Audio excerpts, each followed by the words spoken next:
अध्यक्ष और केंद्रीय मंत्री माननीय श्रीमती अनुप्रिया पटेल जी, भारतीय जनता पार्टी के प्रदेश के अध्यक्ष माननीय श्री भूपेंद्र चौधरी जी,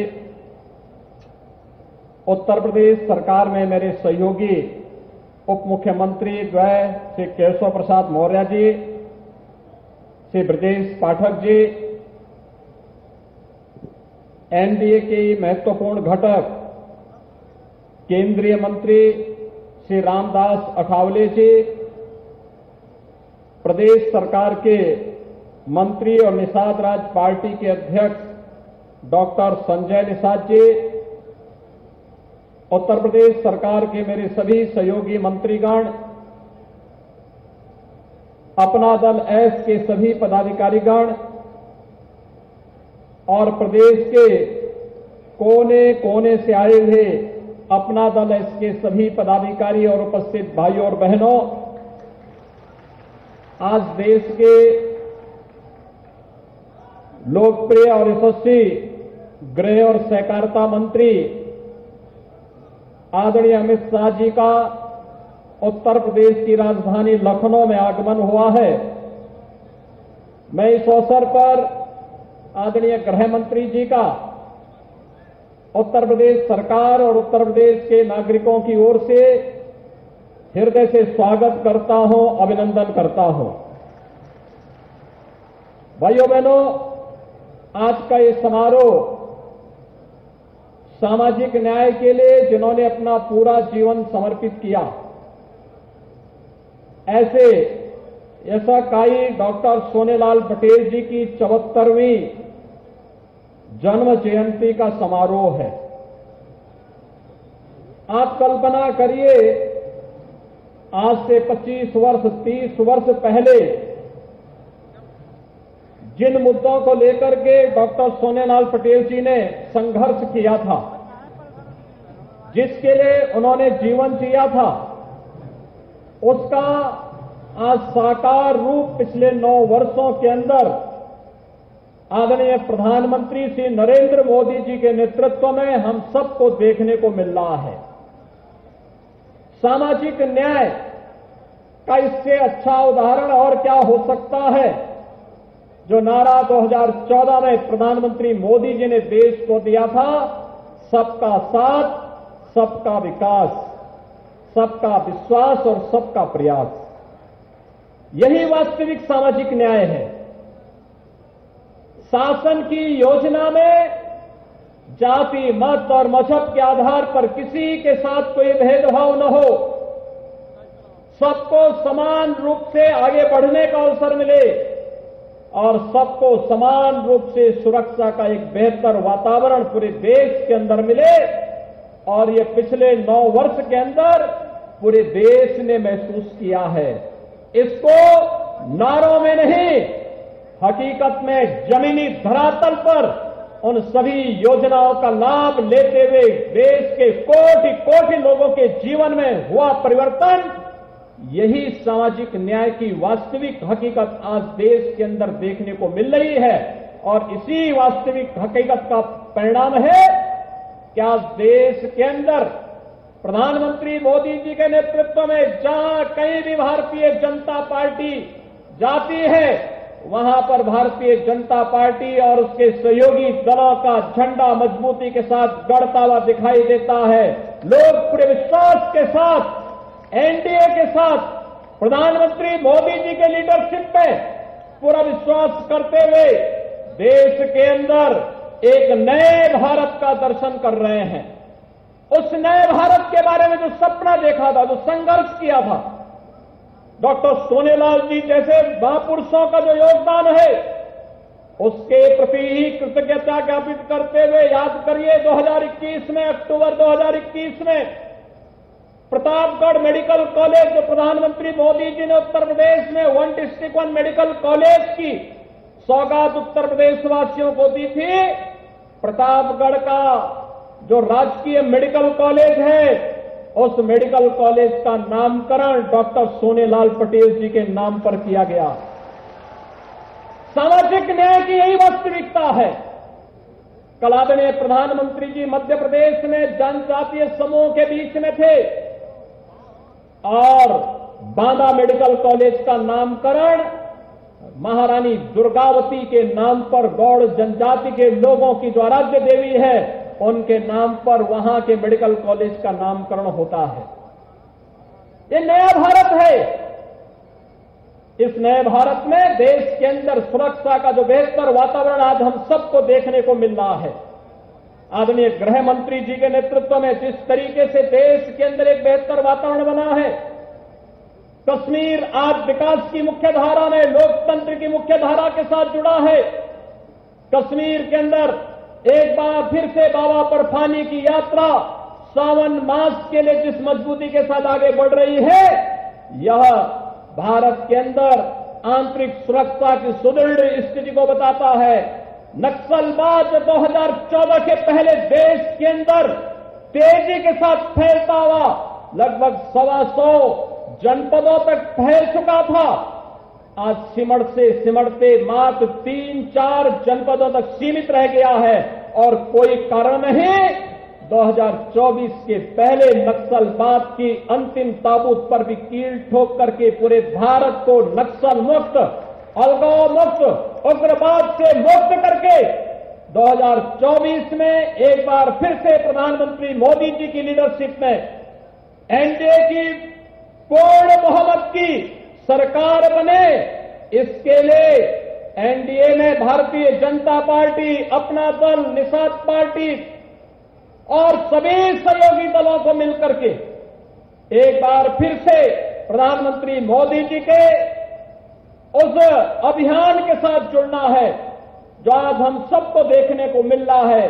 चाहे वह गरीबों के लिए मकान हो, गरीबों के लिए शौचालय हो, गरीबों के लिए राशन की सुविधा हो, गरीबों के लिए आयुष्मान भारत की सुविधा हो या तमाम लोक कल्याणकारी, गरीब कल्याणकारी योजनाएं हैं, इन सब का वास्तविक रूप यही सामाजिक न्याय की वास्तविक हक लड़ाई है और इस लड़ाई को आज वास्तविक धरातल पर पहुंचा करके गरीब के जीवन में व्यापक परिवर्तन लाने का जो कार्य हुआ है, इन सभी कार्यक्रमों के लिए मैं आज के इस अवसर पर आदरणीय प्रधानमंत्री जी के प्रति आभार व्यक्त करते हुए डॉक्टर सोनेलाल पटेल जी को उनकी 74वीं जयंती के अवसर पर प्रदेश सरकार की ओर से, उत्तर प्रदेश की जनता की ओर से उन्हें विनम्र श्रद्धांजलि अर्पित करते हुए आप सबसे मेरा यही आग्रह होगा कि अपने नेता के स्मृतियों को बनाए रखने के लिए सामाजिक न्याय की वास्तविक लड़ाई के साथ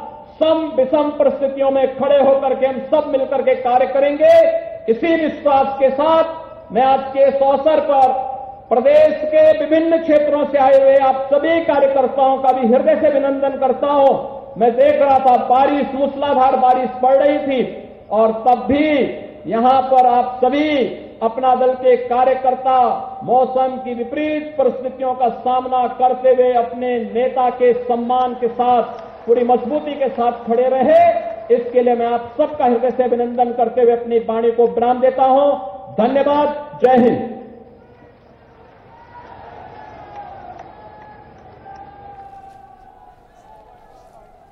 तो योगी आदित्यनाथ को आप सुन रहे थे यहां पर लखनऊ से। ये हम आपको दिखा रहे हैं सोनेलाल पटेल जयंती के मौके पर इस कार्यक्रम का आयोजन किया गया। 2014 से सबका साथ, सबका विकास, एक नए भारत का निर्माण यहां पर लगातार हो रहा है। कार्यक्रम में सीएम योगी ने संबोधित किया। अमित शाह मंच पर विराजमान है, अब उनका संबोधन कुछ देर में होगा। वहां पर एक नए भारत का दर्शन, जनता के सपने पूरे हो रहे हैं, ये बात योगी आदित्यनाथ ने कही। नए भारत में सुरक्षा का बेहतर माहौल है। सोनेलाल पटेल की जयंती के मौके पर यह कार्यक्रम हो रहा है और अमित शाह को आप देख रहे हैं इस वक्त। हमारे श्रोताओं की आतुरता को कुछ विश्राम मिले। मेरे साथ सभी लोग भारत माता की जयकारा लगाएंगे। बोलिए भारत माता की, भारत माता की। मंच पर उपस्थित उत्तर प्रदेश के यशस्वी मुख्यमंत्री जिन्होंने उत्तर प्रदेश की कानून व्यवस्था न केवल पटरी पर लाई है, इसके साथ साथ उत्तर प्रदेश के पिछड़ा समाज, दलित समाज, आदिवासी समाज के कल्याण की भी यात्रा जिन्होंने चलाई है, ऐसे हमारे मुख्यमंत्री श्री योगी आदित्यनाथ जी, अपना दल पार्टी की राष्ट्रीय अध्यक्षा बहन श्रीमती अनुप्रिया पटेल जी, हमारे भाजपा के अध्यक्ष चौधरी भूपेंद्र सिंह जी, श्रीमान रामदास आठवले जी, श्री केशव प्रसाद मौर्य जी, श्री ब्रिजेश पाठक जी, श्री सुरेश कुमार खन्ना जी, श्री स्वतंत्र देव सिंह जी, श्री संजय निषाद जी, शाही जी, श्री राजकुमार पटेल जी, और आज के कार्यक्रम में उत्तर प्रदेश के कोने कोने से आए हुए भाजपा के साथी दल, अपना दल के सभी कार्यकर्ता भाइयों बहनों को मेरा प्रणाम, नमस्कार। मित्रों, आज मैं अनुप्रिया जी के निमंत्रण पर अपना दल के संस्थापक स्वर्गीय सोनेलाल जी की 74वीं जन्म जयंती पर आज जो संकल्प दिन आप लोगों ने रखा है, उसमें आपके सामने आया है। सबसे पहले मैं मेरी ओर से और भारतीय जनता पार्टी के करोड़ों कार्यकर्ताओं की ओर से श्रीमान सोनेलाल जी को भावपूर्वक श्रद्धांजलि देकर स्मरण करना चाहता हूं। सोनेलाल जी का पूरा जीवन दलित, पिछड़े, आदिवासी, वंचित समाज के कल्याण के लिए संघर्ष करने में गया। पूरा जीवन उन्होंने गरीब तबके के सभी समाजों को एकत्रित कर संघर्ष के रास्ते पर चलकर उनके जीवन में खुशियां भरने का प्रयास किया। कई बार जेल गए, कई बार पुलिस के केस झेले, कई बार प्रताड़नाएं भी झेली, परंतु उन्होंने पिछड़ों के लिए संघर्ष का राह कभी नहीं छोड़ा। आज हम सब के लिए आनंद का विषय है कि सोनेलाल जी के बताए हुए रास्ते पर बहन अनुप्रिया जी अपना दल को आगे ले जा रही है और पिछड़ा समाज के लिए उन्होंने संघर्ष का काम चालू रखा है। भाइयों और बहनों, अनुप्रिया जी और अपना दल मोदी जी के नेतृत्व में एनडीए के सदस्य हैं। अनुप्रिया जी मोदी जी की मंत्रिपरिषद में मेरी साथी है और उत्तर प्रदेश में 4 चुनाव, 2 लोकसभा के और 2 विधानसभा के, चारों चुनाव अपना दल और भारतीय जनता पार्टी ने मिलकर लड़े हैं और मिलकर जीते हैं। और इसी का परिणाम है कि आज सपा बसपा की विघटनकारी शक्तियों से उत्तर प्रदेश को संपूर्ण रूप से निजात मिली। उत्तर प्रदेश के कानून और व्यवस्था की परिस्थिति ठीक हुई। उत्तर प्रदेश के अंदर योगी जी के नेतृत्व में इंडस्ट्रियल इन्वेस्टमेंट आ रहा है और मोदी जी की भेजी हुई सभी गरीब कल्याण की योजनाओं को उत्तर प्रदेश शासन जमीन पर पहुंचा रहा है, गरीब व्यक्ति पर पहुंचा रहा है। आज अपना दल के इस महासम्मेलन में मैं अपना दल के सभी कार्यकर्ताओं को अपील करने आया हूं कि आने वाले चुनाव में भी 2024 में भी अपना दल, भारतीय जनता पार्टी और निषाद राज पार्टी तीनों मिलकर उत्तर प्रदेश की सभी सीटों पर कमल खिलाने का, कप्रकाबी खिलाने का और निषाद राज पार्टी को जिताने का काम करना है। भाइयों बहनों, 9 साल के अंदर मोदी जी ने 60 करोड़ से अधिक देश के गरीबों के जीवन के अंदर परिवर्तन लाने के लिए ढेर सारे काम किए हैं और विशेषकर पिछड़ा समाज के लिए भी मोदी जी ने ढेर सारे काम करने का काम किया है। आजादी के बाद भारतीय जनता पार्टी और एनडीए की ये पहली मंत्रिपरिषद है जिसमें 27 पिछड़ा समाज के मंत्री बनकर पिछड़ा समाज का कल्याण का काम कर रहे हैं। ये पहली बार सबसे ज्यादा पिछड़ा समाज के, आदिवासी समाज के और दलित समाज के सांसद किसी गठबंधन में चुनकर आए हैं तो वो एनडीए के गठबंधन में चुनकर आए हैं। और मोदी जी ने कांग्रेस पार्टी, सपा, बसपा कई बार सत्ता में रहे, सत्ता में हिस्सेदार भी रहे, मगर कभी भी पिछड़ा समाज को संवैधानिक मान्यता देने का काम न किया। कभी भी दलित और आदिवासी भाइयों के आयोग की तरह पिछड़ा समाज का आयोग नहीं बनाया। मोदी जी ने, ये उत्तर प्रदेश की जनता ने 2 बार प्रधानमंत्री बनाया। मोदी जी ने पिछड़ा समाज के लिए आयोग बनाकर पिछड़ा समाज को संवैधानिक मान्यता देने का काम किया है, जिससे अब पिछड़ा कल्याण का रास्ता प्रशस्त हुआ है। एमबीबीएस की ऑल इंडिया कोटा में 27% आरक्षण देना, एमडी के दाखलों में 27% आरक्षण देना और इसके साथ साथ ओबीसी छात्रों की पूरी ट्यूशन फी माफ कर देना, नीट के एग्जाम में ओबीसी समुदाय के बच्चों को आरक्षण देने का काम नरेंद्र मोदी सरकार ने किया। पेट्रोल और गैस की एजेंसियों में भी ओबीसी समाज को 27% रिजर्वेशन देने का काम देश के यशस्वी प्रधानमंत्री नरेंद्र मोदी जी ने किया है।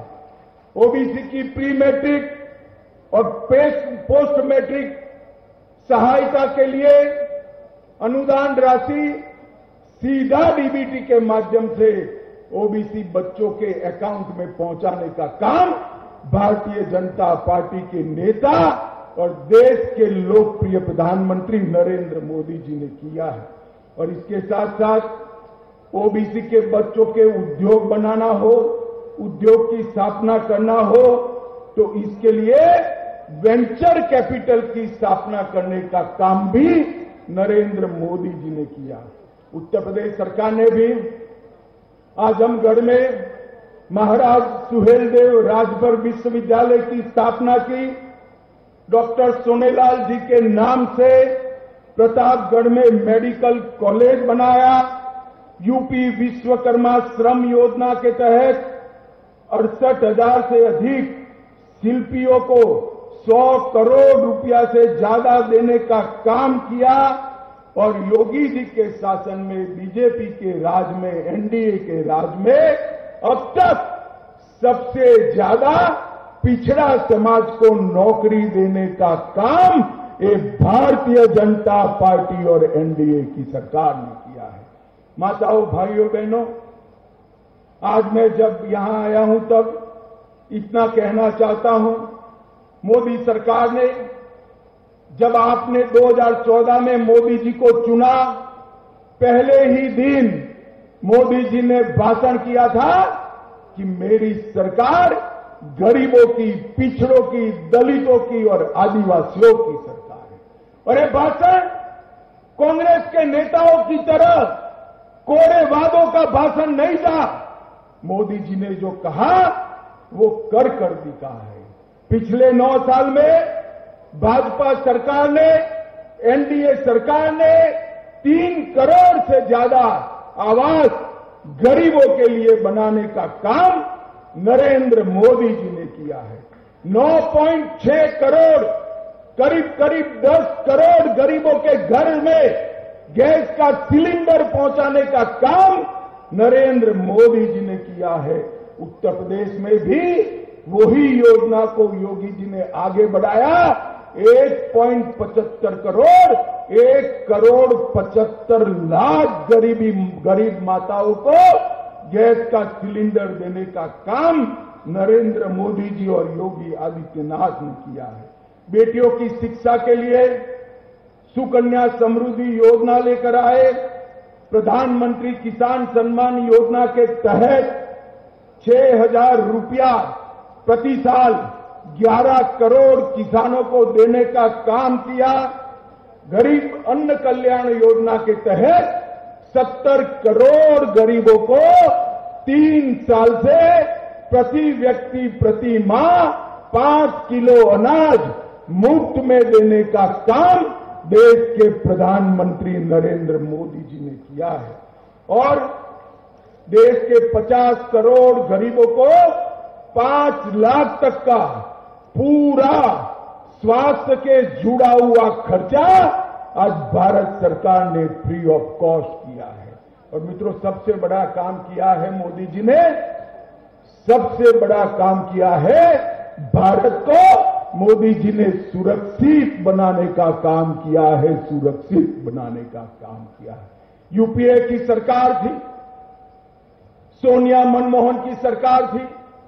आए दिन पाकिस्तान से आतंकवादी घुसकर बम धमाके करते थे, हमारे जवानों को मार के चले जाते थे। मोदी जी प्रधानमंत्री बने, फिर से एक बार पाकिस्तान ने हिमाकत की, उरी और पुलवामा में हमला किया, मगर इस बार वो भूल गए कि मौनी बाबा मनमोहन सिंह का राज नहीं है, नरेंद्र मोदी का शासन है, एनडीए का शासन है। मित्रों, 10 ही दिन के अंदर मोदी जी ने सेना को ऑर्डर दिया और पाकिस्तान के घर में घुसकर सर्जिकल स्ट्राइक और एयर स्ट्राइक कर आतंकवादियों का खात्मा बुलाने का काम नरेंद्र मोदी सरकार ने किया है। मित्रों, और आज पूरा देश मोदी जी के नेतृत्व में अपने आप को सुरक्षित महसूस कर रहा है। और मोदी जी के नेतृत्व में देश का गौरव भी पूरी दुनिया में बढ़ा है। भाइयों और बहनों, मैं बड़ी लंबी बात करना नहीं चाहता। भारतीय जनता पार्टी का यूपी में गठबंधन है, निषाद राज पार्टी से है। भारतीय जनता पार्टी और बहन अनुप्रिया जी की पार्टी अपना दल से हमारा गठबंधन है। 2 चुनाव विधानसभा के और 2 चुनाव लोकसभा के हम जीते हैं। 24 में चुनाव आने वाला है। अपना दल के सभी कार्यकर्ताओं को मैं पूछना चाहता हूं, 24 में मोदी जी को प्रधानमंत्री बनाना है? जरा जोर से बोले, बनाना है क्या? फिर से एनडीए सरकार बनानी है? 300 पार वाली सरकार बनानी है? तो बहन अनुप्रिया के नेतृत्व में आप सब एकत्रित होइए, मोदी जी के अभियान के साथी बनिए और गरीब कल्याण के यज्ञ में आपका भी योगदान दीजिए और फिर से एक बार मोदी जी को 24 में तीसरी बार देश का प्रधानमंत्री बनाइए। मेरे साथ दोनों हाथ उठाइए, अंत तक उठाइए, जरा दोनों हाथ उठाइए, विजय के संकल्प की मुट्ठी बींचे और प्रचंड आवाज से बोलिए, भारत माता की, भारत माता की, भारत माता की, वंदे वंदे वंदे।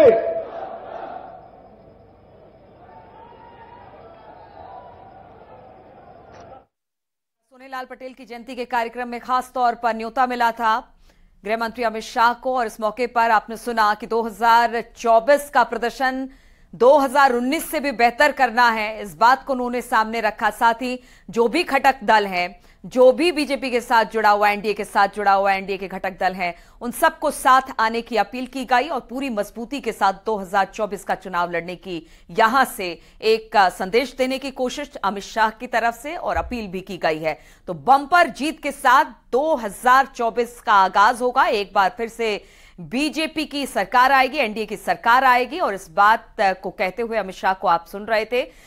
मनमोहन की सरकार में जिस तरह से उन्होंने जिक्र किया कि किस तरह से यूपी अपना शासन चलाती थी, हमने क्या किया, हमने किस तरह से देश को आगे लेकर हम गए हैं। तो एक बार फिर से सोनेलाल पटेल की जयंती के मौके पर अमित शाह ने कहा कि 2024 नजदीक है और सबको साथ मिलकर और मजबूती के साथ 2024 के चुनाव पर फतेह हासिल करनी है।